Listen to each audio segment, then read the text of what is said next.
کہ معراج مصطفیٰ صلی اللہ علیہ وآلہ وسلم ہمارے محبوب سید الاولین والآخرین شفیع المذنبین رحمت للعالمین سیدنا و مولانا امام اعظم محمد رسول اللہ صلی اللہ علیہ وآلہ وسلم کے ان 3 معجزات میں سے ایک بڑا معجزہ ہے جن کا ذکر قرآن کے اندر آیا ہے۔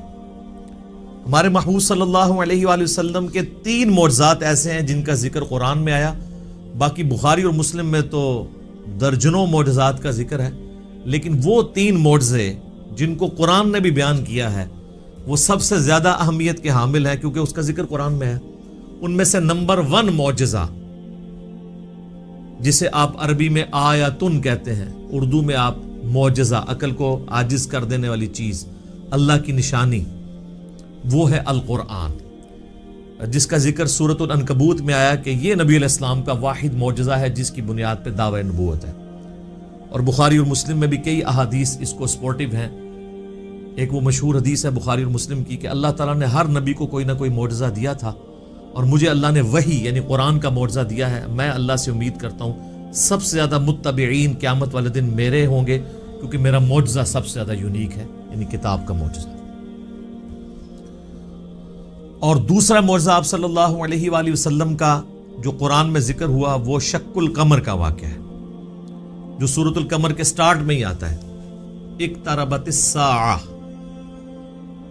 قریب آ گئی قیامت، وانشق القمر، اور شک ہو گیا چاند۔ اس کانٹیکسٹ میں بخاری اور مسلم میں کئی احادیث ہیں کہ نبی صلی اللہ علیہ وآلہ وسلم کے مبارک زمانے میں چاند 2 ٹکڑے ہوا تھا اور پھر دوبارہ سے جڑ گیا۔ تو یہ وہ دوسرا معجزہ ہے جس کا ذکر قرآن کے اندر آیا۔ اور تیسرا معجزہ ہے معراج النبی صلی اللہ علیہ وآلہ وسلم کا معجزہ۔ اس کی کوئی تاریخ ہمیں احادیث کی کتابوں میں نہیں ملتی، نہ کوئی مہینے کا پتہ ہے، یہ اندازہ ہی ہے، بہرحال ہمیں اس سے کوئی غرض نہیں ہے۔ اگر کوئی سمجھتا ہے کہ معراج کا مہینہ ہے اور 27ویں رات ہے اور اس اعتبار سے اس مہینے کے اندر اس واقعے کو یاد کیا جاتا ہے تو اس میں کوئی ایسا مسئلہ نہیں ہے، بشرطے کہ اس میں قرآن و سنت سے جو چیزیں ثابت ہیں وہ بیان کی جائیں، قصے کہانیاں بیان نہ کی جائیں جو اکثر قصے اور کہانیاں بیان کی جاتی ہیں۔ تو یہ 3 معجزات ہیں جن کا ذکر اللہ تعالیٰ نے قرآن میں فرمایا ہے۔ اس میں ٹاپ آف دا لسٹ قرآن، اس کے بعد شق القمر والا یعنی چاند کے 2 ٹکڑے ہونے والا معجزہ، اور تیسرا معجزہ آپ صلی اللہ علیہ وآلہ وسلم کی معراج۔ اور یہ بھی یاد رکھیں یہ جو معراج ہم عموماً بولتے ہیں یہ بھی غلط العام ہے، اصل میں اس معجزے کا نام ہے الاسراء والمعراج۔ نبی صلی اللہ علیہ وآلہ وسلم کا رات کا زمینی سفر الاسراء اور المعراج، اور پھر آسمانی سفر، اور یہ دونوں سفر قرآن کے اندر موجود ہیں۔ جو زمینی سفر ہے الاسراء، وہ پارہ نمبر 15 ہمارا سٹارٹ اسی سے ہوتا ہے، سورہ بنی اسرائیل جو سورت نمبر 17 ہے اس کے آغاز میں ہی آتا ہے، اعوذ باللہ من الشیطان الرجیم، بسم اللہ الرحمن الرحیم، سبحان الذی اسری بعبدہ لیلا من المسجد الحرام الی المسجد الاقصی، پاک ہے وہ ذات جو اپنے بندے کو لے گئی راتوں رات مسجد حرام سے مسجد اقصی، ایک دور کی مسجد تک، جس کے ارد گرد برکتیں رکھی ہیں تاکہ ہم اپنے اس بندے خاص کو اپنی قدرت کی نشانیاں دکھائیں۔ الاسراء رات کا سفر، بیت اللہ سے لے کر مسجد ایلیا، یروشلم، بیت المقدس، یہ تینوں نام ایک ہی مسجد کے لیے، اور بعد میں وہاں پہ مسجد بھی بن گئی حضرت عمر کے دور میں، اس کا نام پھر مسجد اقصی رکھا گیا۔ قرآن جب نازل ہوا تھا وہاں اقصی لغت کے معنوں میں آیا تھا ایک دور کی مسجد، مسجد اقصی بعد میں بنائی گئی ہے، پہلے وہ بیت المقدس یا ایلیا یا یروشلم کہلاتا تھا۔ تو یہ ہے الاسراء، اور پھر وہاں سے آپ صلی اللہ علیہ وآلہ وسلم کو ایک براق پہ سوار کر کے آسمانوں کا سفر کروایا گیا 7ویں آسمان تک، اور پھر سدرۃ المنتہا، اس کا نام ہی ہے سدرۃ المنتہا، جہاں پہ مخلوق کی انتہا ہو جاتی ہے وہاں تک، اسے ہم کہتے ہیں المعراج، یعنی اونچائی کا سفر آپ صلی اللہ علیہ وآلہ وسلم کا۔ اور اس کا ذکر جو ہے وہ سورۃ النجم سورت نمبر 53 میں آیا ہے، جس میں وہ مشہور آیت بھی آتی ہے فَكَانَ قَابَ قَوْسَيْنِ أَوْ أَدْنَىٰ، جس کے اوپر انشاءاللہ میں ڈسکشن بھی کر دوں گا۔ یہ یاد رکھیے گا میرے بھائیو، الاسراء والمعراج یہ پیورلی آپ صلی اللہ علیہ وآلہ وسلم کا جسمانی پلس روحانی سفر ہے. یہ کوئی خواب کا واقعہ نہیں ہے, کوئی روحانی ایکسپیرینس نہیں ہے. اگر یہ خواب کا واقعہ ہوتا تو کفار مکہ کو بھی ماننے میں آر نہ ہوتی. خواب میں تو بہت کچھ انسان دیکھ لیتا ہے.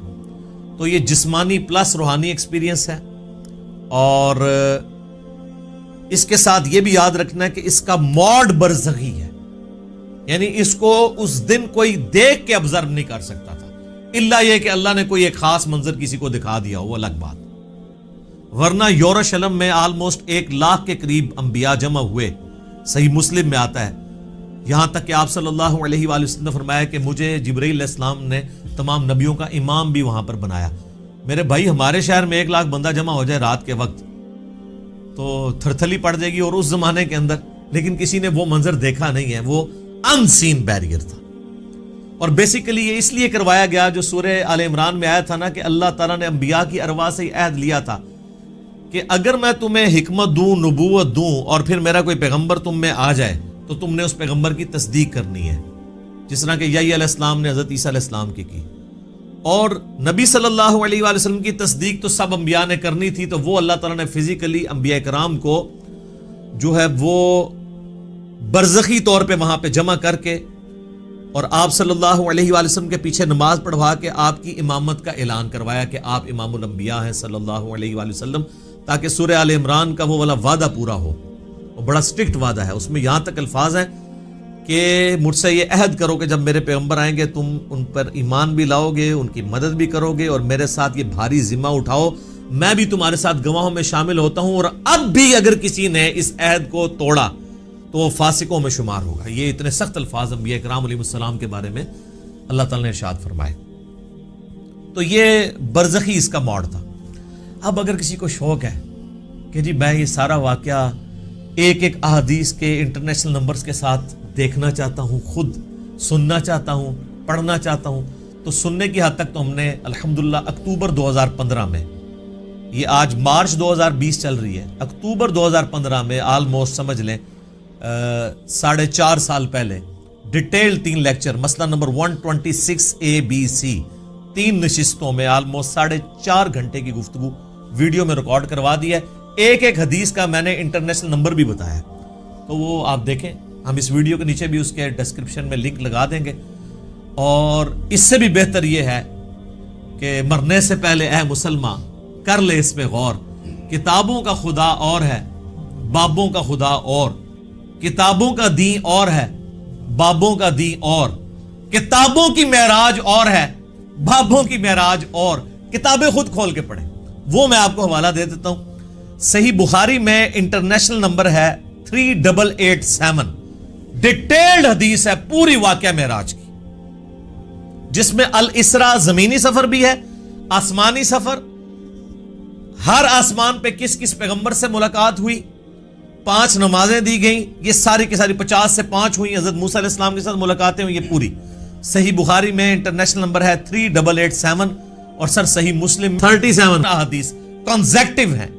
شروع میں پہلی جلد کے اندر انٹرنیشنل نمبر کے مطابق 411 سے لے کر 447, 411 سے 447 صرف واقعہ معراج کے اوپر ہے, الاسراء والمعراج. اچھا, وہاں پہ بھی آپ کو ہیڈنگ مل جائے گی, الاسراء والمعراج, رات کا سفر اور آسمانوں کا سفر. اور مشکات میں اگر آپ نے پڑھنا ہے تو تیسری جلد میں آپ کو 5862 سے 5867 تک مسلسل 6 احادیث اس حوالے سے مل جائیں گی جو واقعہ معراج سے ریلیٹڈ ہے, لیکن ظاہر ہے کہ کچھ سکپ بھی ہوئی ہیں, تو وہ آپ صحیح مسلم کا وہ چیپٹر پڑھ لیں 411 سے 447 تک. اچھا, یہ جو میں نے دعویٰ کیا نا کہ یہ جسمانی پلس روحانی سفر ہے, یہ کوئی خواب کا معاملہ نہیں ہے, اگرچہ خواب میں بھی آپ علیہ السلام کو معراج ہوئی, وہ الگ سے ہے. کچھ ضعیف روایتیں بھی ہیں سیدہ عائشہ کی طرف منسوب, حضرت معاویہ کی طرف منسوب, کہ وہ لوگ کہتے تھے کہ نبی علیہ السلام کو خواب میں معراج کروائی گی, لیکن وہ اصول محدثین پہ جعلی روایتیں ہیں. صحیح بخاری کے اندر اوپر تلے 3 طرق سکیٹرڈ فارم میں, اوپر تلے تو نہیں ہے, 3 طرق آئے ہیں. انٹرنیشنل نمبر کے مطابق 6613, 4716, 3888, جس میں ابن عباس کا قول ہے، سورہ بنی اسرائیل کی آیت نمبر 60 میں آتا ہے نا کہ ہم نے نبی صلی اللہ علیہ وآلہ وسلم کو جو منظر دکھایا تھا. اب وہاں پہ جو رؤیا کا لفظ استعمال ہوا ہے نا، وہ کہتے ہیں خواب کے لیے استعمال ہوتا ہے، حالانکہ عربی میں رؤیا آنکھوں سے دیکھنے والے منظر کے لیے بھی یہ لفظ استعمال ہوتا ہے. بال ابن عباس کا قول امام بخاری اسی آیت کو ہیڈنگ بنا کے لے کے آئے ہیں، سورہ بنی اسرائیل آیت نمبر 60 کے. اور ابن عباس کہا کرتے تھے کہ نبی صلی اللہ علیہ وآلہ وسلم کو جو یہ منظر دکھایا گیا جو کافروں کے لیے فتنہ بن گیا، قرآن کی آیت ہے. فتنہ کیوں بنا؟ میرے بھائی اگر خواب کا منظر ہوتا تو خواب کیوں کافروں کے لیے فتنہ بنتا؟ وہ تو مان لیتے ہیں کہ خواب میں تو کچھ بھی ہو سکتا ہے، فتنہ بنے اس لیے کہ وہ فزیکل کلیم تھا. تو ابن عباس کا قول ہے صحیح بخاری میں کہ یہ منظر جو دکھایا گیا یہ نبی صلی اللہ علیہ وآلہ وسلم نے اپنی جسم کی آنکھوں سے دیکھا تھا، دل کی آنکھوں سے نہیں. دل کی آنکھوں سے مراد ہوتا ہے خواب میں، اور جسم کی آنکھوں سے مراد فزیکلی یہ دیکھنا ہے.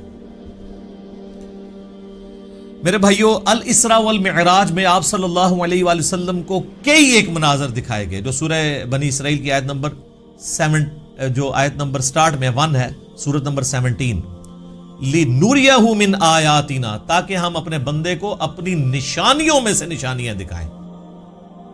وہ نشانیاں کون سی تھیں؟ ان پہ میں بولوں تو میرے بھائی تقریباً 3-4 گھنٹے اور لگ جائیں گے. میں آپ کو موٹی موٹی باتیں بتا دیتا ہوں جو بخاری اور مسلم میں آئی ہیں کہ آپ علیہ السلام کو کیا کچھ دکھایا گیا. نمبر 1 سٹارٹ ہوا شق الصدر سے، آپ علیہ السلام کا سینہ چاک کیا گیا، بخاری مسلم میں آتا ہے. اور جنت سے سونے کا تشت لا کے آب زمزم کا پانی ڈال کے جبرائیل علیہ السلام نے نبی علیہ السلام کا دل جو ہے وہ دھویا. نمبر 2 آپ صلی اللہ علیہ وآلہ وسلم کو، چونکہ آپ مکے میں تھے، ابھی مدینہ آپ نے جانا تھا، راستے میں ایک شہر میں اتارا گیا اور جبرائیل نے کہا کہ یہ طیبہ ہے، مدینہ، جو آپ کا مسکن عنقریب بننے والا ہے ہجرت کے بعد. حضور کو اس وقت تک نہیں پتا تھا کہ یہاں سے تو میری دعوت جو ہے وہ ایسی لانچ ہوگی کہ رومن اور پرشین امپائر بھی کچھ نہیں جائیں گی. نمبر 3 پھر آپ کو کوہ طور پہ لے جایا گیا، انبیاء کے مقامات پہ. سب سے پہلے نبی علیہ السلام کا اپنا مسکن، اس کے بعد پھر طور سینہ کے اوپر، اور کہا گیا کہ یہ وہ ہے جہاں پہ اللہ تعالیٰ نے حضرت موسیٰ علیہ السلام سے کلام کیا تھا. نمبر 4 بیت اللحم لے جایا گیا. بیت المقدس میں ایک جگہ ہے جہاں پہ حضرت عیسیٰ علیہ السلام کی ولادت ہوئی تھی، تو وہ جگہ بھی دکھائی گئی. لہٰذا اس سے امام نے تیمیہ کے اس عقیدے کا رد ہوا کہ انبیاء کی جو بیٹھنے کی جگہ ہیں ان کا وزٹ کرنا یہ نعوذ باللہ کوئی بدعت ہے. نبی علیہ السلام کو تو خود کروائی جا رہی ہے یہ ساری چیزیں، الحمدللہ. اور صحیح بخاری میں اوپر تلے 10 احادیث ہیں کہ عبداللہ بن عمر اپنے سفر حج کے دوران ان جگہوں پر نماز پڑھا کرتے تھے جہاں پہ نبی علیہ السلام کے ساتھ جب انہوں نے سفر کیا تھا تو جہاں جہاں اتر کے نماز پڑھی تھی. تو اس میں امام بخاری نے باب باندھا ہے کہ نبی علیہ السلام کی جگہوں کو تلاش کر کے وہاں پہ نماز پڑھنا. حتیٰ کہ مسند احمد میں آتا ہے کہ وہ اس جگہ پہ پیشاب بھی کرتے تھے جہاں نبی علیہ السلام نے اپنے سفر حج میں پیشاب کیا تھا.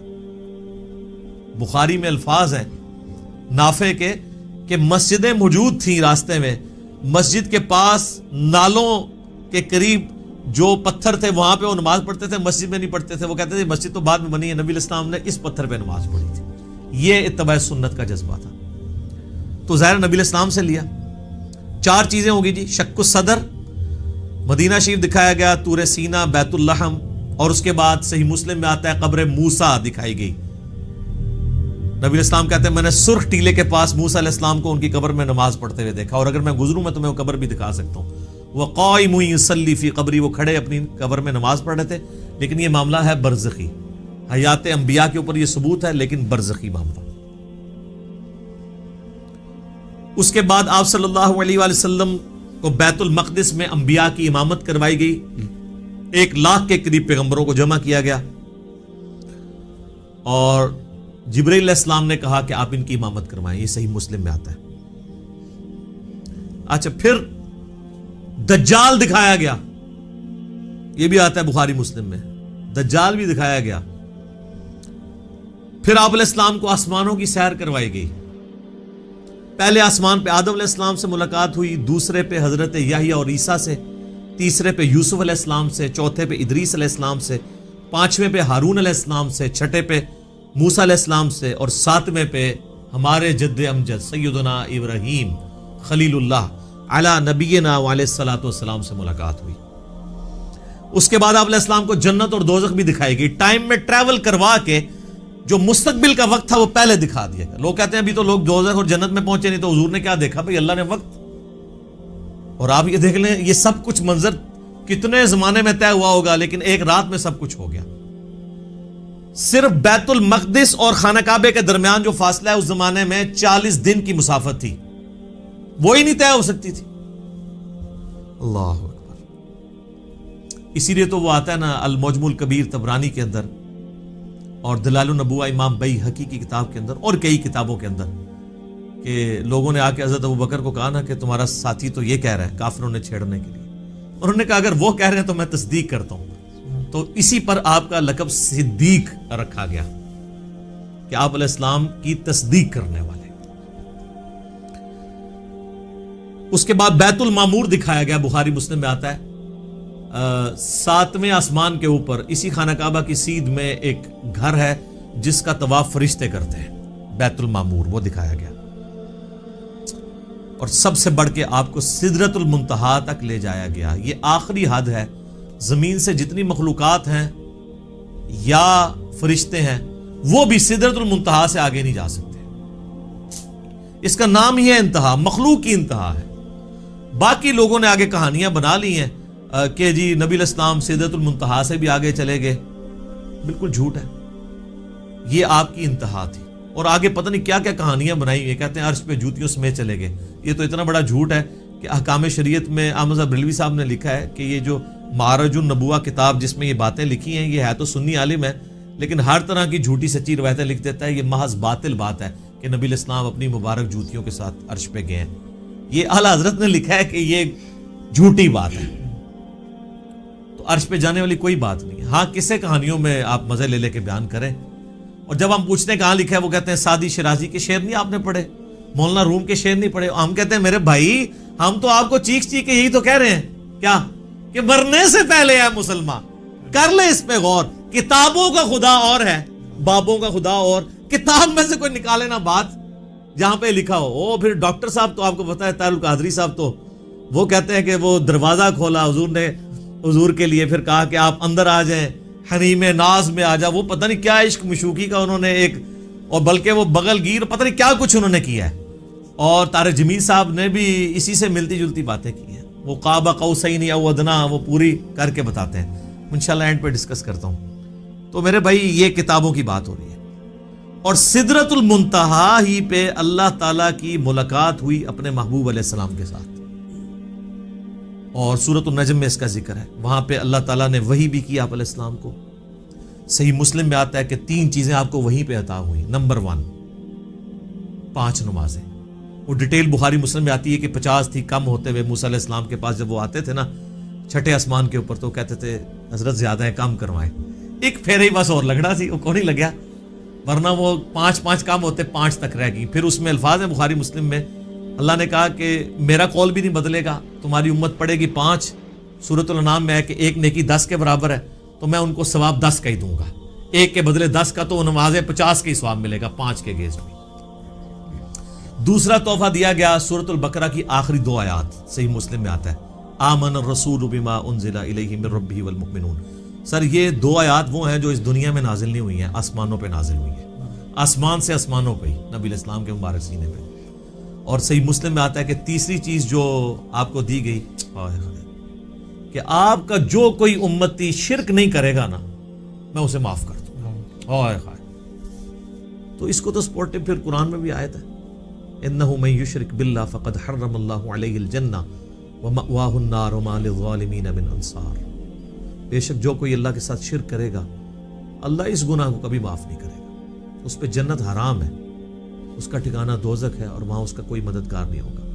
حتیٰ کہ بخاری مسلم کی حدیث ہے کہ اللہ نے ہر نبی کو کوئی نہ کوئی دعا دی تھی, اس نے اس دنیا میں ہی دعا کر لی. حضرت نوح نے دعا کی, اس کی وجہ سے ان کی قوم ہلاک ہو گئی. میں نے اپنی دعا چھپا کے رکھی ہے قیامت کے دن کے لیے. میں اس دعا سے اپنی امتیوں کے لیے شفاعت کی دعا کروں گا, اور میری دعا سے ہر میرے امتی کو نفع پہنچے گا سوائے اس شخص کے جس نے دنیا میں اللہ کے ساتھ شرک کیا.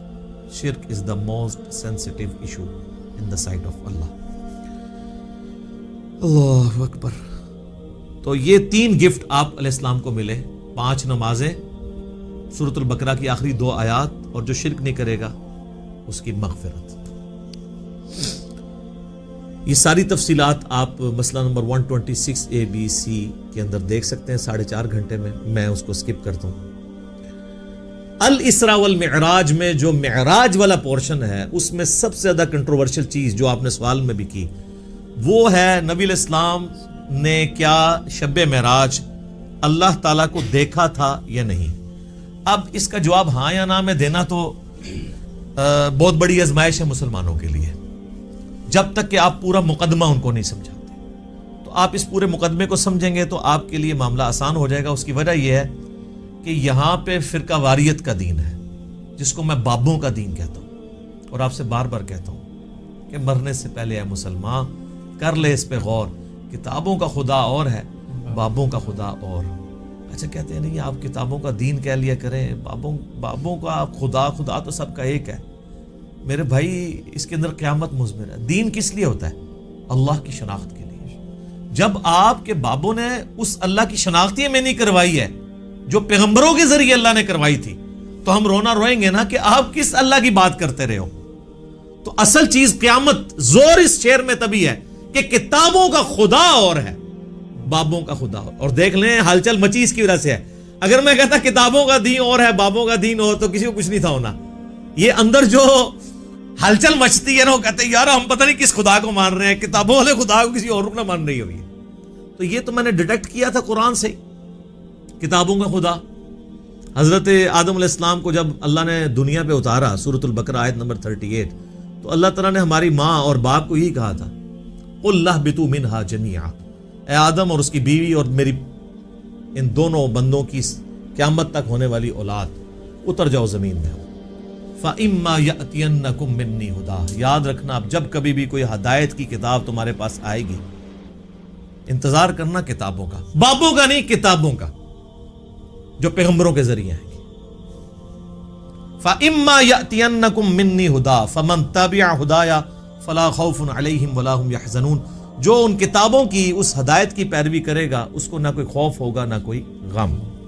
وَالَّذِينَ كَفَرُوا وَكَذَّبُوا بِآيَاتِنَا اولئک اصحاب النار ہم فیہا خالدون، جو کوئی ہماری آیات کو جھٹلا دے گا، کفر کرے گا، اس کو جھٹلائے گا، تو وہ ہوں گے اہل جہنم، رہیں گے اس میں ہمیشہ ہمیشہ. اللہم اجرنا من النار آمین. اللہم من احییتہ منا فاحیہ علی الاسلام ومن توفیتہ منا فتوفہ علی الایمان آمین. تو اس لیے ہم کہتے ہیں کتابوں کا دین، بابوں کا نہیں. تو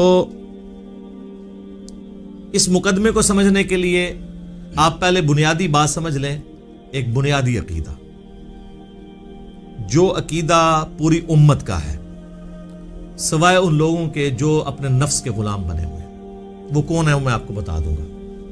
پوری امت کا یہ عقیدہ ہے کہ مرنے سے پہلے اس روئے ارض پہ اللہ تعالی کا دیدار کسی انسان کو، کسی جن کو، کسی فرشتے کو یا کسی بھی مخلوق کو ہونا محال ہے، امپاسبل ہے. یہ مقدور نہیں ہے، محال ہے.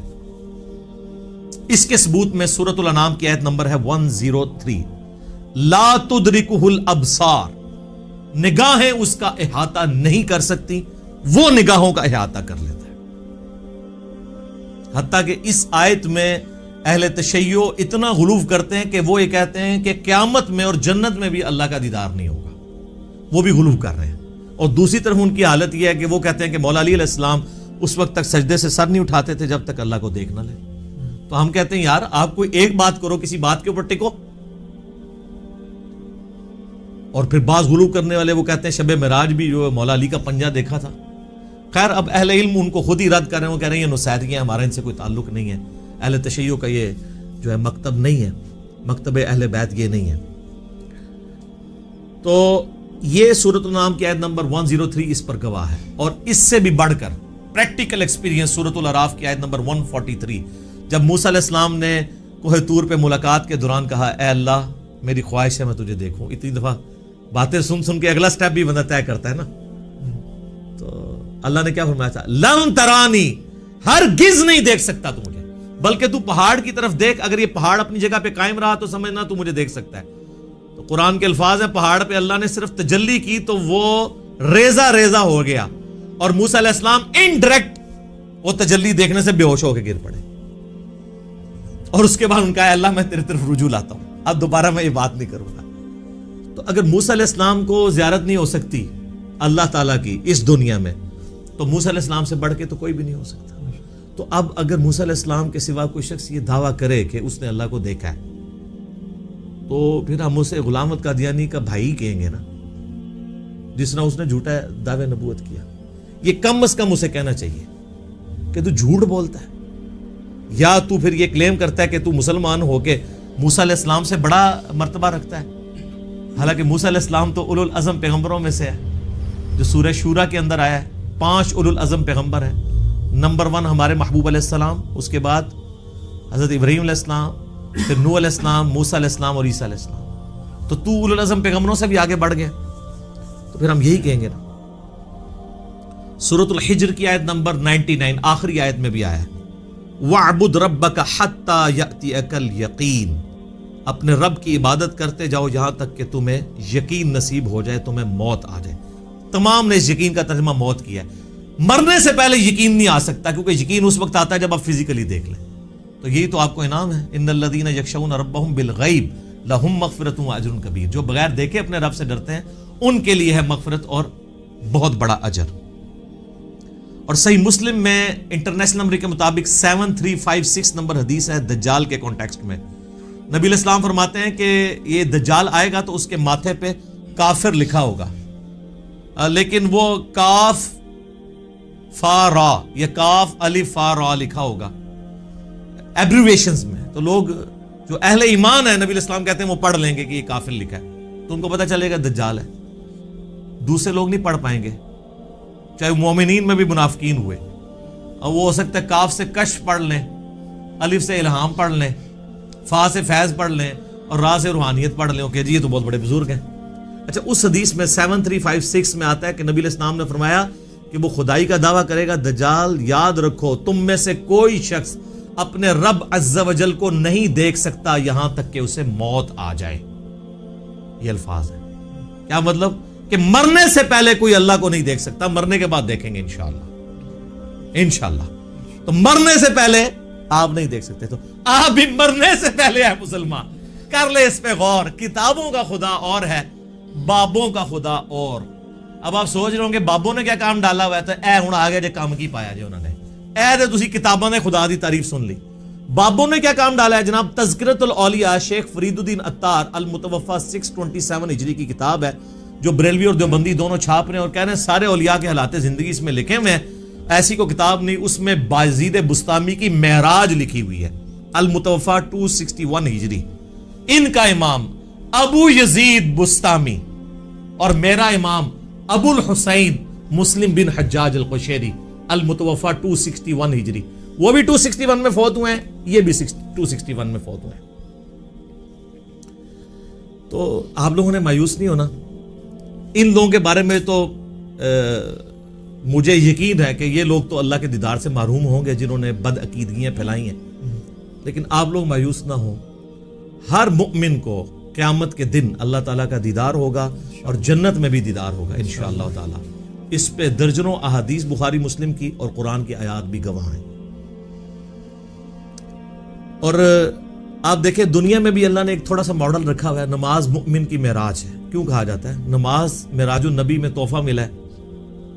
وہاں سدرۃ المنتہا پہ اللہ اور نبی نے ڈائریکٹ باتیں کی تھیں حجاب کے اندر، وہ میں بعد میں حدیث بتاؤں گا. آپ یہاں دنیا پہ بیٹھ کے اللہ سے باتیں کر سکتے ہیں نماز کی حالت. باقی یہ جو کہانی مشہور ہے نا کہ یہ معراج النبی کی گفتگو ہے اللہ کی اور نبی علیہ السلام کی التحیات للہ والصلوات والطیبات، یہ بالکل کہانی ہے، یہ کسی حدیث میں نہیں آئی ہے. بخاری مسلم میں تو واضح آیا ہے. صحابہ اکرام کہتے ہیں رسول اللہ صلی اللہ علیہ وآلہ وسلم نماز کا تشہد ہمیں قرآن کی طرح سکھاتے تھے. ابن مسعود کہتے ہیں کہ میرے ہاتھ کو نبی علیہ السلام نے اپنے دونوں مبارک ہاتھوں میں لے کے مجھے یہ سکھایا تھا التحیات للہ والصلوات والطیبات. تو یہ نبی علیہ السلام نے سکھایا ہوا ہے، اس کا معراج کے ساتھ کوئی تعلق نہیں ہے، یہ کہانی ہے جو آپ بچپن سے سارے سنتے ہیں. جی نبی علیہ السلام نے کہا التحیات للہ والصلوات والطیبات، اللہ نے کہا السلام علیکہ ایھا النبی ورحمۃ اللہ وبرکاتہ، تو نبی علیہ السلام نے نعوذ باللہ پھر کریکشن کی اور کہا السلام علینا وعلی عباد اللہ الصالحین، اور پھر فرشتوں نے کہا اشہد ان لا الہ الا اللہ واشہد ان محمدا عبدہ ورسولہ. ایک کہانی ہے سر، کڈی وڈی کہانی ہے، اور بچپن تو سن رہے ہو. آج تک کسی مولوی کو پوچھا ہے اے وہ کہانی جڑا بریلوی بھی بیان کرتا ہے، دیوبندی بھی بیان کرتا ہے، اہل حدیث بھی بیان کرتا ہے، کسی نے نہیں پوچھا ہے لکھی کہاں ہوئی یہ کہانی ہے. سورۃ القیامہ کی آیت نمبر 22 اور 23 میں آیا ہے، اللہ تعالیٰ نے فرمایا وجوہ یومئذ ناظرہ، اس دن ایسے چہرے ہوں گے جو تر و تازہ ہوں گے، الی ربہا ناظرہ، اپنے رب کی طرف دیکھ رہے ہوں گے. جو تر و تازہ چہرے ہوں گے وہ اپنے رب کی طرف دیکھ رہے ہوں گے. اچھا بعض لوگ کہتے ہیں نہیں جی وہ یہاں دیکھنے سے مراد ہے کہ وہ رحمت کا انتظار کر رہے ہوں گے، وہ جنہوں نے نہیں ماننا. تو یہ جو سورۃ الفجر کی آیت ہے وَجَاءَ رَبُّكَ وَالْمَلَكُ صَفًّا صَفًّا، قیامت والے دن اللہ اور فرشتے قطار در قطار اس دنیا پہ اتریں گے، کیونکہ میدان محشر اس دنیا میں عدالت لگنی ہے. تو جیسا اللہ کی شان کے لائق ہے وہ زمین پہ اترے گا. اور پھر اس کا کلائمیکس ہے سورۃ المطففین آیت نمبر 15، کلا انہم عن ربہم یومئذ لمحجوبون. اللہ تعالیٰ کافروں کے بارے میں فرماتا ہے کہ ضرور بر ضرور اللہ کے جو منکر ہیں وہ اپنے رب کے دیدار سے اوٹ میں کر دیے جائیں گے قیامت والے دن. اچھا اللہ کے دیدار سے اوٹ میں کر دیے جائیں گے کافر، تو اس کے اندر کیا امپلائیڈ ہے کہ اہل ایمان حجاب اٹھا دیا جائے گا، کیونکہ اللہ کے آگے تو کوئی حجاب نہیں آ رہا نا، اللہ کے سامنے تو کوئی چیز چھپی نہیں ہوئی ہے. یہ بندے اور اللہ کے درمیان حجاب ہے، کافر کے درمیان آ جائے گا، مومن کا اٹھ جائے گا. یہ واضح ثبوت ہے. لہذا شیعہ کا موقف جو ہے باطل ہے.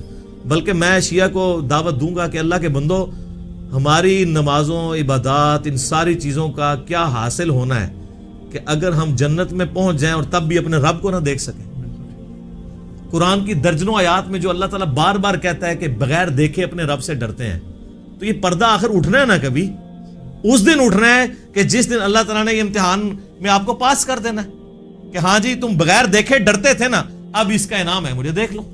یہ تو امپلائیڈ ہے اس کے اندر، ورنہ تو دین کی لذت ہی ختم ہے اگر قیامت میں جنت میں اللہ کا دیدار نہیں ہے. بخاری مسلم میں درجنوں احادیث ہیں.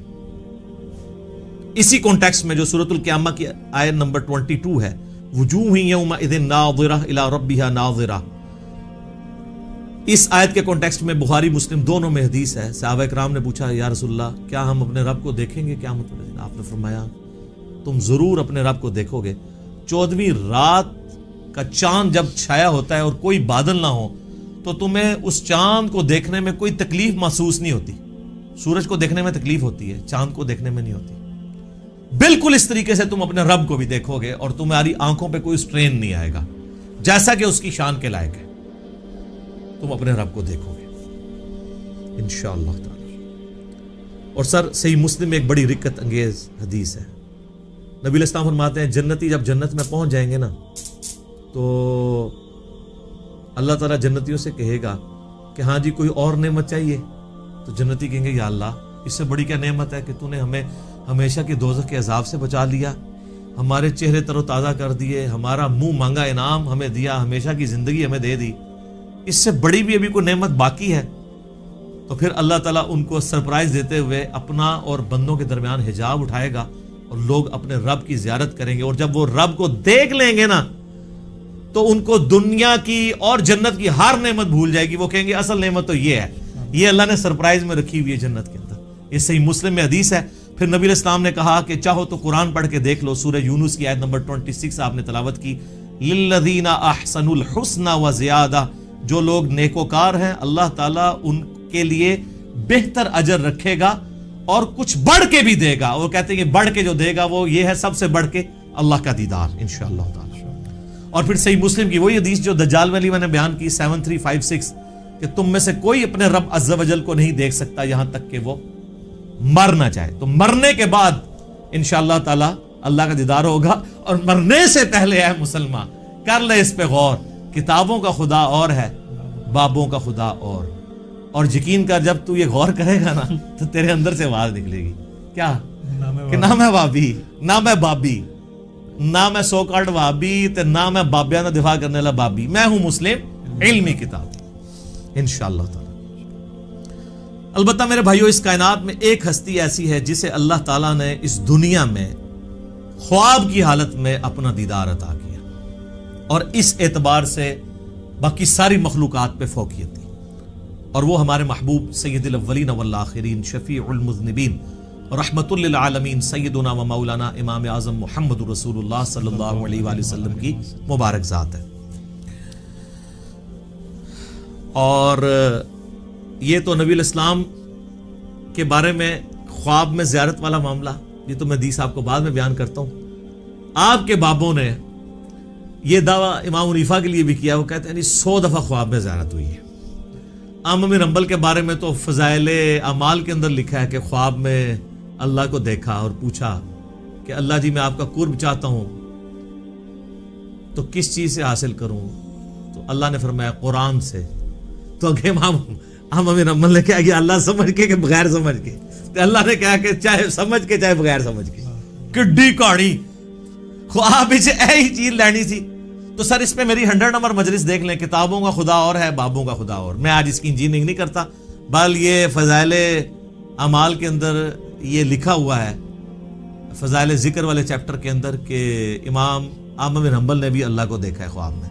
بالکل کہانی ہے، اگر یہ کوئی چیز ہوتی تو یہ پیکج موسیٰ علیہ السلام کو آفر ہوتا، جو سورۃ الاعراف کی آیت نمبر 143 میں کیٹاگوریکل ڈینائی آ گیا، لن ترانی، تو نہیں دیکھ سکتا، ٹھیک ہے، فزیکلی تو کوئی دیکھ سکتا، خواب میں بھی صرف نبی علیہ السلام کی خصوصیت ہے۔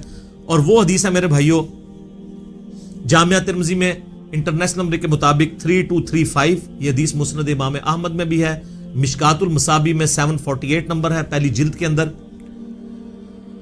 اور یہاں خواب کا ذکر ہے۔ اور یاد رکھیے گا سورہ الصافات کی آیت نمبر 100 سے لے کے 103 تک آتا ہے نا کہ ابراہیم علیہ السلام کو اللہ نے خواب میں بیٹے کی قربانی کا حکم دیا تھا۔ انبیاء کے خواب وحی الہی ہوتے ہیں۔ بخاری مسلم میں کئی احادیث ہیں کہ نبوت کا 46واں حصہ خواب ہے، نبیوں کو جو خواب دکھایا جاتا ہے وہ ڈیفینیٹلی وحی الہی ہوتا ہے۔ باقی بخاری مسلم میں آتا ہے کہ نبیوں کے علاوہ جو ہے وہ اللہ کی طرف سے بھی ہو سکتا ہے، شیطان کی طرف سے بھی ہو سکتا ہے، نفس کی طرف سے بھی ہو سکتا ہے۔ تو یہ ترمذی میں جو حدیث ہے، مسند احمد میں بھی، مشکات المصابی میں بھی، اور اس حدیث کے ساتھ امام ترمذی نے لکھا ھذا حدیث حسن صحیح، یہ حدیث حسن صحیح ہے۔ اور امام ترمذی نے ساتھ لکھا کہ میں نے اپنے استاد امام محمد بن اسماعیل بخاری، امام بخاری سے پوچھا تو انہوں نے بھی فرمایا کہ یہ حدیث صحیح ہے، اگرچہ بخاری میں نہیں ہے لیکن اس حدیث کو امام بخاری نے بھی صحیح کہا ہے، امام ترمذی نے بھی صحیح کہا، شیخ البانی نے بھی صحیح کہا، شیخ شعیب ارنوت نے بھی صحیح کہا، شیخ زبیر لیزئی نے بھی صحیح کہا رحمہم اللہ اجمعین۔ بڑی لمبی حدیث ہے، میں اکثر بیان کرتا ہوں، جس میں نے وہ دعا بھی آپ کو بار بار کہی ہے کہ یاد کرو، اللہم انی اسألک فعل الخیرات و ترک المنکرات۔ اس میں الفاظ ہیں جو آج کی ضرورت ہے کہ میں نے خواب میں اپنے رب کو بڑی خوبصورت صورت میں دیکھا، اور پھر یہ بھی الفاظ ہے کہ اللہ تعالیٰ نے میرے دونوں شانوں کے درمیان اپنا ہاتھ مبارک رکھا، اور میں اس کی تشبیہ بھی نہیں دوں گا کیونکہ لیس کمثلہ شیء، اللہ کی مثل کوئی شے نہیں، حتیٰ کہ میں نے اس کی انگلیوں کے پوروں کی ٹھنڈک اپنے قلب پہ محسوس کی جیسا کہ اس کی شان کے لائق ہے۔ باقی لمبی حدیث ہے لیکن اس میں سے یہ پورشن میں نے بیان کرنا تھا کہ خواب میں نبی علیہ السلام کو زیارت ہوئی ہے۔ اب یہاں پہ یاد رکھیے گا ایک بہت میں آپ کو کریٹیکل پوائنٹ دینے لگا ہوں، اگر کوئی شخص اللہ ہی کو دیکھ لے تو اب کائنات میں کوئی غیب ایسا رہ گیا جو اس کے لیے اٹریکٹیو ہو، اس سے بڑی تو کوئی چیز نہیں۔ تو پھر قیامت والے دن نبی علیہ السلام کے لیے اللہ نے کیا انعام رکھا ہوا ہے؟ آپ کو تو دنیا میں مل گیا سب کچھ، ہمیں تو کہا گیا نا سورۃ الملک آیت نمبر 12 میں ان الذین یخشون ربهم بالغیب لہم مغفرۃ و اجر کبیر، جو بن دیکھے اپنے رب سے ڈرتے ہیں ان کے لیے مغفرت اور بہت بڑا اجر ہے۔ اور آپ نے سن لیا کہ جنت میں اللہ کا دیدار، قیامت میں اللہ کا دیدار۔ تو نبی علیہ السلام نے اگر دنیا میں ہی اللہ کو دیکھ لیا تو نبی علیہ السلام کے لیے پھر کون سا نام رہے؟ اس کے اندر امپلائیڈ ہے کہ نبی علیہ السلام کے لیے انعام یہ ہے کہ دنیا میں دیکھا ہے خواب کی حالت میں، فزیکل ہی نہیں دیکھا، دل کی آنکھوں سے دیکھا ہے۔ فزیکل دیکھنا ابھی باقی ہے ان کا بھی، وہ حضور کے لیے ابھی بھی غیب کی چیز ہے، تو آپ علیہ السلام کے لیے بھی انعام باقی ہے۔ تو جو لوگ اس دنیا میں حضور کا فزیکل دیکھنا مانگتے ہیں یا شب معراج فزیکل دیکھنا مانگتے ہیں، تو ان کے لیے علمی چیلنج ہے کہ پھر بتاؤ کہ نبی علیہ السلام کے لیے قیامت اور جنت میں اور کون سا انعام ہوگا اس سے بڑھ کے، اگر آپ اپنا سب سے بڑا انعام پہلے ہی اویل کر چکے ہیں۔ اور یہ پوائنٹ جس شخصیت نے ہائی لائٹ کیا ہے، میں اس کا کریڈٹ اسی کو دیتا ہوں، مولانا اسحاق صاحب رحمہ اللہ تعالی، المتوفی 213 عیسوی مطابق 28 اگست 2013، انہوں نے یہ چیز ہائی لائٹ کی تھی، اور یہ میں نے نہ آج تک کسی کتاب میں پڑھی نہ کسی اسکالر سے سنی۔ اسکالر نے بیچارے نے کیا بیان کرنا ہے، یہ مولانا اسحاق کو کریڈٹ جاتا ہے کہ انہوں نے یہ ایسا علمی، آپ کہتے ہیں وہ جس طرح وہ تاش میں کہتے ہیں نا یکا پھینکنا، کہ بتاؤ کہ اگر حضور نے بھی اللہ تعالیٰ کو فزیکلی دیکھ لیا جو تمہارا کلیم ہے، تو حضور علیہ السلام کے لیے تو اب کوئی چیز نہیں رہے گی باقی۔ تو خواب میں ہی دیکھا، فزیکلی نہیں دیکھا، شب معراج بھی دیکھا تو پردے میں دیکھا، فزیکلی نہیں دیکھا۔ وہ انشاءاللہ اب میں اس کے اوپر ڈسکشن کرتا ہوں آخر میں۔ شب معراج میں صحابہ کرام علیہم رضوان کی 3 آراء پائی جاتی ہیں دیدار خداوندی عز و جل کے حوالے سے۔ پہلی رائے یہ ہے جو صحیح بخاری اور صحیح مسلم میں سیدنا عبداللہ ابن مسعود رضی اللہ تعالیٰ عنہ سے جب پوچھا گیا کہ یہ جو سورۃ النجم کی آیت نمبر 9 ہے، فَكَانَ قَابَ قَوْسَيْنِ أَوْ أَدْنَىٰ، وہ دونوں اتنے قریب ہوئے کہ 2 کمانوں کے درمیانی فاصلہ بلکہ اس سے بھی کم۔ اور پھر اگلی آیت سورۃ النجم کی آیت نمبر 11، مَا كَذَبَ الْفُؤَادُ وَمَا رَأَىٰ، دل نے جو کچھ دیکھا اس کو جھٹلایا نہیں ہے۔ اور پھر سورۃ النجم کی ہی 18 نمبر آیت، لَقَدْ رَأَىٰ مِنْ آیَاتِ رَبِّهِ الْكُبْرَىٰ۔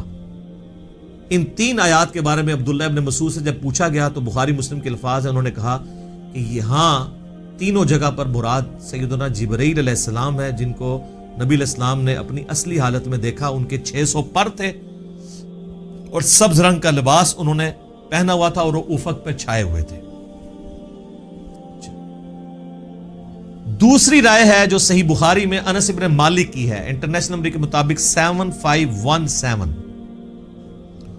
وہ فکان قاب قوسین او ادنا سے مراد اللہ اور اس کے نبی علیہ السلام کا قرب کہتے ہیں۔ لیکن اس حدیث میں ایک راوی ہیں شریک بن عبداللہ القاضی، سکہ راوی ہیں، لیکن امام مسلم صحیح مسلم میں انٹرنیشنل نمبر کے مطابق 414 نمبر حدیث میں لکھتے ہیں کہ شریک بن عبداللہ جو ہے نا، یہ معراج کی حدیثیں بیان کرتے ہوئے الفاظ کو کم زیادہ کرتا ہے۔ ابن حجر اسقلانی بھی کہتے ہیں کہ یہ شریک بن عبداللہ القاضی جو ہے، یہ جو روایت بیان کرتا ہے نا، یہ اس معراج کا ذکر ہے جو خواب میں ہوئی تھی۔ خواب میں بھی علیحدہ سے معراج ہوئی ہے، ایک فزیکل معراج ہے جس کو ہم ڈسکس کر رہے ہیں۔ اور بعض کہتے ہیں کہ یہ اس کو وہم لگا ہے جو بخاری میں الفاظ ہیں انس بن مالک کے۔ یہ تمام طرح کی چیزیں یعنی ملتی ہیں۔ بہرحال یہ انس بن مالک کا اگر موقف ہے، لیکن اس میں بھی دیکھنے کا ذکر نہیں ہے، صرف قرب کا ذکر ہے سدرۃ المنتہا کے موقع پر۔ تو کوئی حرج نہیں ہے اگر کوئی قرب کی بات کرتا ہے، دیکھنے کا پھر بھی یہاں پہ ذکر کوئی نہیں ہے۔ اچھا، انس بن مالک رضی اللہ تعالیٰ عنہ کے اس عقیدے کو سپورٹیو ابن عباس کی رائے ہے صحیح مسلم میں 437 نمبر حدیث میں۔ انہی 3 آیات سورۃ النجم آیت نمبر 9، 11 اور 18 کے بارے میں جب ان سے پوچھا گیا تو انہوں نے کہا کہ رآہ بفؤادہ مرتین، نبی علیہ السلام نے دل کی آنکھوں سے اپنے رب کو 2 دفعہ دیکھا، یعنی ان آنکھوں سے نہیں دیکھا۔ اور ابن عباس وہی ہیں جن کے بارے میں صحیح بخاری میں ہم پہلے سن چکے، وہ کہتے ہیں کہ واقعہ معراج جو ہے یہ آنکھوں کا ایکسپیرینس ہے، لہذا وہ آنکھوں کا ایکسپیرینس ماننے کے باوجود دل سے دیدار کی بات کر رہے ہیں، تو دل سے دیدار خواب کی حالت میں ہے، یہ اس کی بات کر رہے ہیں۔ واقعہ معراج والی میں بھی اگر کریں گے تو دل سے دیکھنے سے مراد کیا ہے، پھر وہ اس کو سپورٹیو اگلی حدیثیں آئیں گی سیدنا ابو ذر غفاری والی۔ لیکن یہاں پہ میں ایک حدیث بتاؤں، جامعہ ترمذی میں بھی مشکات میں بھی ہے کہ ابن عباس نے کہا لقد را محمد ربہ، بے شک محمد نے اپنے رب کو دیکھا۔ تو اکرمہ نے کہا کہ حضرت سورۃ الانعام کی آیت نمبر 103 ہے، لا تدرکہ الابصار، اللہ کو تو آنکھیں دیکھ نہیں سکتی، تو آپ ہمیں کہہ رہے ہیں کہ نبی علیہ السلام نے اللہ کو دیکھا۔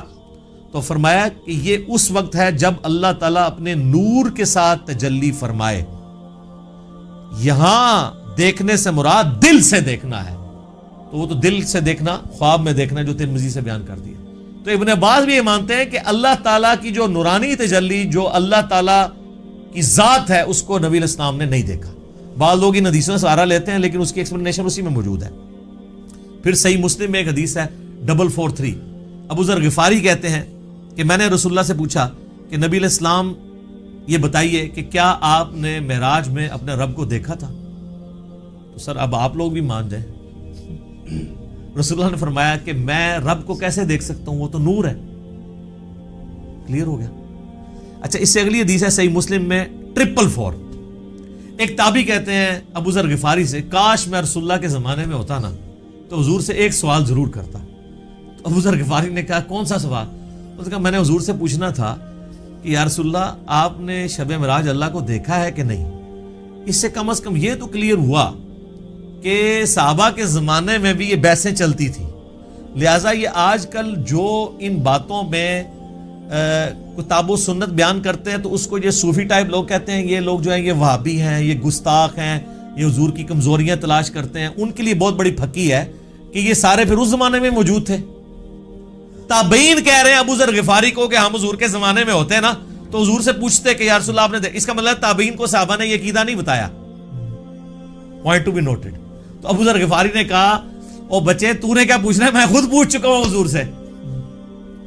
اچھا، تو وہ کہتے ہیں میں نے جب رسول اللہ سے پوچھا تھا تو آپ علیہ السلام نے فرمایا کہ میں نے شب معراج ایک نور دیکھا تھا. یہ نہیں کہا، سوال ہو رہا ہے کہ کیا آپ نے اللہ کو دیکھا تھا، تو جواب میں ہونا چاہیے تھا ہاں میں نے اللہ کو دیکھا. جواب کیا دیا؟ میں نے ایک نور کو دیکھا تھا. ابو ذر غفاری کہہ رہے ہیں کہ حضور نے مجھے یہ جواب دیا. اس کی ایکسپلینیشن اس سے اگلی حدیثوں میں ہو رہی ہے. سر امام مسلم نے یقین کرے نا، وہ کہتے ہیں نا ایک سجی پھر کھبی پھر اتو پھر تلو، کنزیکٹیو حدیثاں جی 443 444 اور اس سے اگلی 445 اور پھر اس سے اگلی 446 ابو سعید خدری سے کہ نبی علیہ السلام نے فرمایا کہ اللہ کا اپنی مخلوق سے جو پردہ ہے وہ نور کا پردہ ہے. اگر وہ نور کا پردہ ہٹ جائے تو مخلوق تباہ و برباد ہو جائے، تجلی کی تاب نہیں لا سکتی. تو وہ جو آیا مسلم میں کہ میں نے نور دیکھا تھا، تو وہ کیا تھا؟ اللہ اور محمد رسول اللہ کے درمیان وہ پردہ تھا. کیونکہ اگلی حدیثوں میں آتا ہے کہ نور وہ پردہ ہے، ورنہ تو کہتے ہیں میں نے اللہ کا نور دیکھا. کہا میں نے ایک نور دیکھا تھا. اور 443 میں کیا ہے کہ میں اسے کیسے دیکھ سکتا ہوں، وہ تو نور ہے. اس کا اپنا نور نہیں دیکھا، پردے والا نور دیکھا. وہ ہٹ جائے تو مخلوق تباہ و برباد ہو جائے. بالکل کلیئر کٹ ہے. اچھا، یہ تو ہوگی وہ والی دوسری والی رائے اور اس کی ایکسپلینیشن. اب اینڈ پہ میں آپ کو اپنی اماں کی رائے بتاتا ہوں جو آپ کو ہضم نہیں ہونی کبھی بھی. سر اماں نے جو کیا ہے نا اس امت کے ساتھ احسان، اور صوفیوں کے ساتھ ان کے سارے عقیدوں کو پیسیفک اوشن میں پھینک دیا. بخاری اور مسلم دونوں میں حدیث ہے. اما عائشہ تو انس ابن مالک، ابن عباس، ابن مسعود، ابو ذر غفاری، ابو سعید خدری جو یہ حدیثیں بیان کر رہے ہیں ان سب کو پیچھے چھوڑ جاتی ہیں. یہ آیات میں تو صحابہ کی آراء ہے نا، اور اما خود کہہ رہی ہیں کہ ان آیتوں کے بارے میں وہ پہلی امتی ہوں جنہوں نے رسول اللہ سے ڈائریکٹ ان آیات کی تفسیر پوچھی ہوئی ہے. تو اب پیچھے کوئی چیز رہ جاتی ہے؟ تو سر مرنے سے پہلے اے مسلمان کر لے اس پہ غور. کتابوں کا خدا اور ہے، بابوں کا خدا اور. تو سر یہ صحیح بخاری شریف انٹرنیشنل نمبر 4855 اور سر یہ صحیح مسلم شریف انٹرنیشنل نمبر 439 میں اما عائشہ کی ڈیٹیل حدیث ہے. اما عائشہ کے 5 عقیدے میرا ایک کلپ پہلے کا چڑھا ہوا ہے. اس میں اما عائشہ نے جو عقائد بیان کی ہیں وہ متقاضی ہے کہ میں ورڈ بائی ورڈ وہ حدیث بیان کروں اور اس کے بعد قلم ٹوٹ جاتا ہے. اس پہ میں اس کو کنکلوڈ کرتا ہوں. صحیح مسلم میں 439 نمبر حدیث. سر یہ مسلم شریف ہے جو پڑھی ہوئی نہیں ہے، پڑھی ہوئی بھی ہے. اس میں 439 نمبر حدیث انٹرنیشنل نمبر کے مطابق ورڈ بائی ورڈ سنیں، اور میں تو پھر اپنے سٹائل میں بیان کروں گا، ٹھیک ہے، تاکہ آپ کو مزہ بھی آئے، آپ اس زمانے میں پہنچ جائیں. مسروق تابعی کہتے ہیں کہ میں تکیہ لگائے ہوئے سیدہ عائشہ کے پاس حجرے میں پردے میں بیٹھا ہوا تھا. اما عائشہ کی عادت تھی کہ وہ اندر ہوتی تھی تو باہر ایک مجلس لگی ہوئی ہوتی تھی، لوگ آگے سوال آپ سے کرتے تھے، ظاہر امت کی استاد ہیں. تو ایک دن اچھا اما عائشہ کا بڑا پیار تھا اس مسروق تابعی کے ساتھ. اور یہ بھی اتنا لاڈلا تھا، اس نے اپنی بیٹی کا نام بھی عائشہ رکھا ہوا تھا. یہ بڑا مشہور تابعی ہے، بخاری مسلم میں درجنوں احادیث ہے ایسے. تو کہتے ہیں کہ ایک دن میں تکیہ لگائے بیٹھا تھا تو اماں نے اندر سے آواز دی اور کہا اے ابو عائشہ. یہ پیار سے بلایا، کنیت. یہ یعنی عرب میں جب کسی کو پیار سے بلانا ہوتا تھا اس کا نام نہیں لیا جاتا تھا، کنیت کے ساتھ بلایا، اے ابو عائشہ. جو بھی 3 باتوں میں سے کسی ایک کا بھی قائل ہوا اس نے اللہ پہ بہت بڑا جھوٹ باندھا. اب سر، نبی کی بیوی، امت کی ماں، ایک اپنے اسٹوڈنٹ کو دین سکھا رہی ہیں، پوچھنے پہ نہیں خود سے بتا رہی ہے کہ میرے پاس بنیادی عقائد ہیں، تم لے لو. اب وہ مسروق تابعی کہتے ہیں میں تکیہ لگا کے بیٹھا ہوا تھا تو میں سیدھا ہو گیا کہ کون سی 3 باتیں ہیں جو اللہ کے اوپر کوئی باندھ دے تو وہ جھوٹا ہے، کہیں میرے اندر نہ پائی جاتی. آپ پہ تو فرق نہیں پڑتا، آپ کے آگے سے قرآن گزر جائے، بخاری گزر جائے، مسلم گزر جائے، کیوں؟ وہ آپ بابوں کے دین کے اوپر ہیں. تو اس لیے ہم آپ سے ریکویسٹ کرتے ہیں کہ مرنے سے پہلے اے مسلمان کر لے اس پہ غور. کتابوں کا خدا اور ہے، بابوں کا خدا اور جب تو غور کرے گا تیرے اندر سے آواز اٹھے گی، کیا کہ نہ میں وابی، نہ میں بابی، میں ہوں مسلم علمی کتابی. تو میں نے کہا کہ وہ 3 باتیں کون سی ہیں؟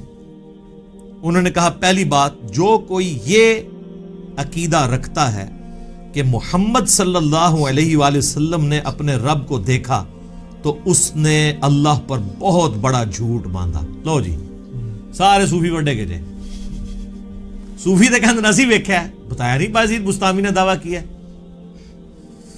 ہوئے ہوئے ہوئے. مسروق کہتے ہیں میں تکیہ لگائے بیٹھا تھا، جیسے ہی میں نے یہ بات سنی میں اٹھ کے بیٹھ گیا. میں نے کہا اے اماں جان، ذرا مجھے بھی کچھ عرض کرنے دے اور اپنی بات میں جلدی نہ کریں، یعنی میں بھی کوئی اپنے دلائل سامنے رکھنا وا، تو اسی پہلے ہی چھکا مارے، کیونکہ وہ ان کا خود بھی یہی ہو سکتا ہے عقیدہ ہو. کیا اللہ نے قرآن میں نہیں فرمایا وَلَقَدْ رَآهُ بِالْأُفُقِ الْمُبِينِ؟ وہی آیات سورۃ النجم کی آیت نمبر 9، 11 اور 18 تینوں مسروق نے پڑھی. وَلَقَدْ رَآهُ نَزْلَةً أُخْرَى، یہ تو واضح قرآن میں آیا کہ دیکھا اس نے اس کو. اب قرآن میں یہ تو نہیں ہے کس نے کس کو. تو سیدہ عائشہ نے کہا اس امت میں سب سے پہلے میں نے ان آیتوں کو رسول اللہ سے پوچھا تھا. اب رسول اللہ سے پوچھنے کے بعد بھی اگر کسی نے نہیں یقین کرنا اور بابوں کے دین پہ چلنا اور کتابوں کے دین پہ نہیں چلنا، صحیح مسلم 439 نمبر حدیث پہ نہیں چلنا، اور صحیح بخاری انٹرنیشنل نمبر کے مطابق 4855 حدیث میں، مسلم میں چونکہ ڈیٹیل ہے میں وہ بیان کر رہا ہوں. اچھا جی سن لیں، آپ جو رسول اللہ کو مانتا ہے اس کے لیے میں بیان کر رہا ہوں، جو بابوں کو مانتا ہے اس کے لیے تو میں کچھ نہیں کر سکتا. تو آپ علیہ السلام نے فرمایا کہ ان آیات میں مراد جبرائیل علیہ السلام ہے، یعنی میں نے جبرائیل علیہ السلام کو دیکھا، میں نے ان کو ان کی اصلی صورت پر دیکھا، اور 2 بار ایسا ہوا. ان آیات میں اسی کا ذکر ہے کہ ان کو وہ اس وقت وہ اتر رہے تھے آسمان سے، اور ان کے تن و توش کی بڑائی نے آسمان سے زمین تک روک رکھا تھا، افق پہ پھیلے ہوئے تھے، وہی جو عبداللہ ابن مسعود نے کہا. اب یہ سیدہ عائشہ نے جو یہ حدیث بیان کی ہے نا کہ نبی علیہ السلام سے خود ہی پوچھ لیا تو ان کا جبرائیل ہے، تو اما عائشہ اب مزید علمی دلائل سامنے رکھ رہی ہیں اسی عقیدے پہ. سورۃ الانعام کی آیت نمبر 103 پڑھی، لا تدرکہ الابصار وہو یدرک الابصار، جو ہم پہلے ڈسکس کر چکے. نگاہیں اس کا احاطہ نہیں کر سکتی، وہ نگاہوں کا احاطہ کر لیتا. اور کہا مسروق تو نے یہ آیت نہیں قرآن کی پڑھی ہوئی؟ اور کیا تو نے یہ نہیں سنا کہ اللہ فرماتا ہے وَمَا كَانَ لِبَشَرٍ أَن يُكَلِّمَهُ اللَّهُ إِلَّا وَحْيًا أَوْ مِن وَرَاءِ حِجَابٍ أَوْ يُرْسِلَ رَسُولًا.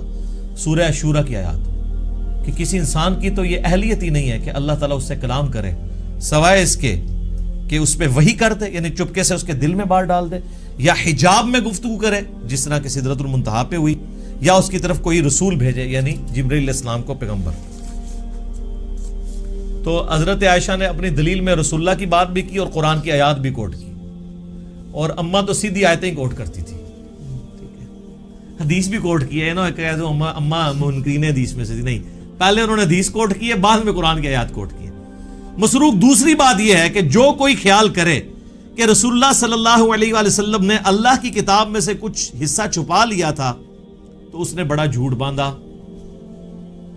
اب ایسی سلسلہ خاص گلاں خاص نو میرا پچھلے دن کلپ ریکارڈ ہو گیا حضرت ویسے کرنی والا اور علم لدنی والا حضرت خضر علیہ السلام والا، وہ دیکھ لو، میں ساری کہانیاں نہ دکھو لین، تخت بلقیس والا بھی دیکھ لیں، سب کچھ ٹھپے گئے نا۔ تو اما عائشہ کہتی ہیں جس نے کہا نا رسول اللہ نے کچھ چھپا لیا تھا، یہ بھی کہتے ہیں خاص باتیں خاص لوگوں کو بتائی تھی، اس نے بھی اللہ پر جھوٹ باندھا۔ کیا تم نے قرآن میں اللہ کا فرمان نہیں سنا، یا ایھا الرسول بلغ ما انزل الیک من ربک وان لم تفعل فما بلغت رسالتہ، اے رسول اللہ جو آپ کی طرف نازل ہوا ہے اللہ کی طرف سے وہ اپنی امتیوں تک پہنچا دیں، اور اگر آپ نے نہ پہنچایا اس کو تو آپ نے رسالت کا حق نہیں ادا کیا۔ تو رسول اللہ نے سارا دین سب کو ٹرانسفر کیا۔ علم لدنی پہ میرا حضرت خضر علیہ السلام والا کلپ دیکھ لیں، میں نے پوری ان کی کہانیاں کھول کھول کے بیان کی ہیں بخاری مسلم سے، وہاں بھی آیت کوٹ کی تھی۔ اچھا، اور پھر کا مسروق تیسرا عقیدہ یہ ہے کہ جو کوئی کہے کہ رسول اللہ یہ جان لیتے تھے کہ کل کیا ہونے والا ہے، یعنی آئندہ کا حال، علم غیب، تو اس نے بھی اللہ پر جھوٹ باندھا، کیونکہ اللہ تعالیٰ قرآن میں فرماتا ہے قُلْ لَا يَعْلَمُ مَنْ فِي السَّمَاوَاتِ وَالْأَرْضِ الْغَيْبِ إِلَّا اللَّهُ، اے نبی فرما دو آسمانوں اور زمین میں غیب کو کوئی نہیں جانتا سوائے اس کے۔ ہاں اس کے بتانے سے اگر کوئی غیبی خبر دے وہ الگ معاملہ ہے، لیکن مطلقاً علم الغیب اس کے ساتھ خاص ہے، عالم الغیب وہ ہے۔